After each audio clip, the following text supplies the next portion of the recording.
ராணிப்பேட்டை மாவட்டம் ஷோலிங்கர் அடுத்த ஐப்பேடு கிராமத்தில் ஊராட்சி ஒன்றிய நடுநிலைப் பள்ளியில் ஆண்டு விழா நிகழ்ச்சி நடைபெற்றது. இந்த நிகழ்ச்சிக்கு தலைமை ஆசிரியர் செல்வம் தலைமை தாங்கினார். பட்டதாரி ஆசிரியர்கள் இறையருள், நிர்மல்குமார் ஆகியோர் முன்னிலை வகித்தனர்.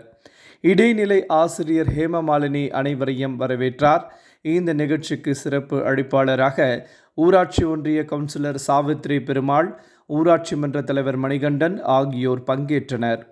ஆண்டு விழாவை முன்னிட்டு பள்ளி மாணவ மாணவிகளின் கலை நிகழ்ச்சி நடைபெற்றது.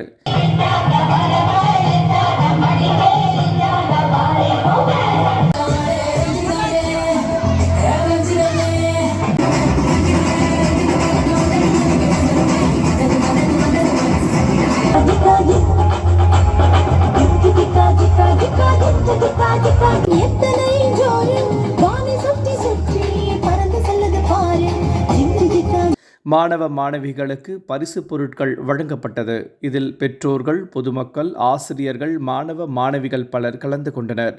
நிகழ்ச்சியின் முடிவில் இடைநிலை ஆசிரியர் தேன்மொழி நன்றி கூறினார்.